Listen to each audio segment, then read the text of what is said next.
Come, join me, and let yourself be mesmerized by the beauty of Medina.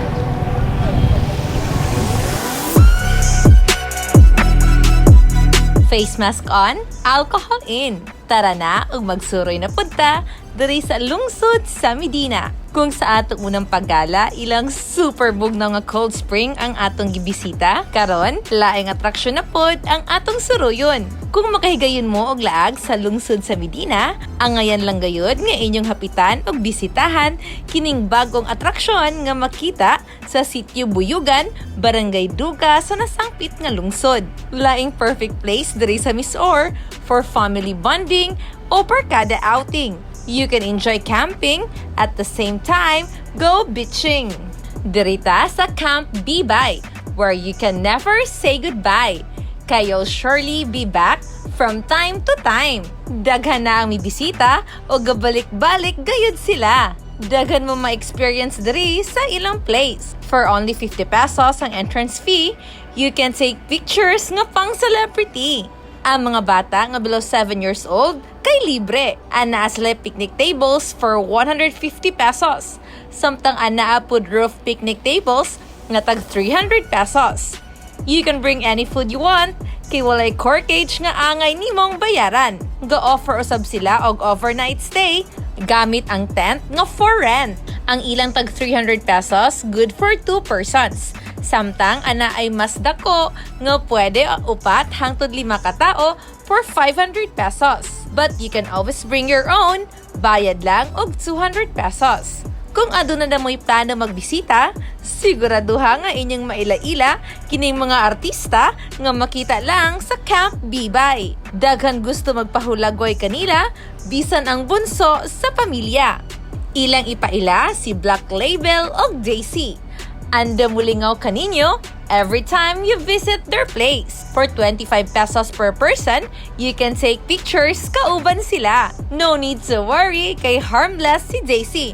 Samtang si Black Label, ganahang isuroy ka sa ilang palibot. Parehong pinilangga sa nanag-iya sa Camp Bibay, maong handle with care atong i-apply. Nindot po diri mag-spend og birthday or any occasion sa family. Bukas ang Camp Bibay kada adlaw from 8 a.m. to 8:30 p.m. Pwede rin yung bisitahan ang ilang Facebook page aron makauna mo og booking. Nindot sa buntag, samot na pagabii. Super Instagrammable ang imong picture, dili jud kamahayan. Gani sa among pagbisita, among naila-ila si Ma'am Noricel nga misuroy usab sa lugar. Sa among pakighinabi kaniya, nalingaw gayud kaayo siya. Okay kaayo siya, enjoy ka kay na sila'y mga snake, tapos na sila'y kabayo na masakyan nimo. Tapos ang ilang mga palibot, dagang kay mga na ma-enjoy juga diri ay mamasa ang iyang entrance pero enjoy giga kay sa nga tanan. Kay dagan man klase-klase ang imong kuandere ba, ma-experience. Enjoy giga kayo. Pahimangno lang sa management sa Camp Bibay sa mga bisita nga no face mask, no entry sila. Gaobserba usab sila sa mga health protocols nga gipatuman aron malikayan ang pagkuyanap sa COVID-19. And kung dili nimo hilig ang camping and you prefer more on beaching, open usab ang ilang Bibay Beach for your summer gala karong panahona. 25 pesos ang entrance fee ug 200 ang ilang picnic hut. Plano pang mas paninduton og dugangan og mga atraksyon sa management ang Camp Bibay. Siguradong balik-balikan na sab kini sa kadaghanan. Tuod man, walay undang og walay putol ang nindot nga atraksyon diri sa Misoor. Sa laing atraksyon nga mibukas, laing oportunidad usab kini sa tanan. Labi na sa lumulupyo sa lugar. Sama na lamang ni Kuya Jason nga nakakita o panginabuhian diri sa Camp Bibay. Siya mapasalamaton sa oportunidad nga iyang naangkon. Dako kog pasalamat nga naa ako sa Bibay karon kay dakog tabang sa akong pamilya. Ay, about sa ingon ani nga pandemic, walay trabaho ang akong ginikanan. Tapos makapadala ko bisan og gamay lang pero at least nagid gyapon ko'y mapadala. Ba naman ginagmay, makatabang gyapon tungod aning Bibay.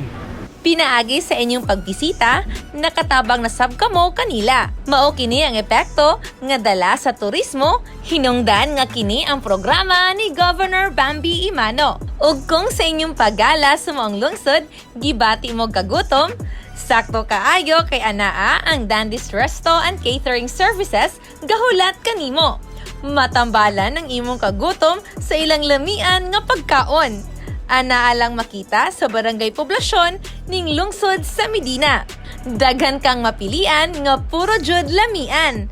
Klase-klaseng potahe imong matilawan. Lutong pangbahay plus hamugaway pa ang ilang kananan. Aduna usab sila milk tea nga mooy ginapangita ni ate. Siguradong inyong balik-balikan kung inyong nang matilawan ang ilang mga sudan.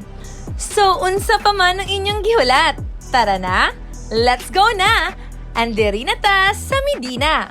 Tungod sa way undang nga pag-promote sa atong lalawigan, mga paningkamot ni Governor Bambi Imano, inubanan sa Provincial Tourism Head Attorney Jeffrey Saclot, pagtinabanga sa tanang tourism officers, na himong posible ang pagpaila sa atong lalawigan sa tibuok kalibutan.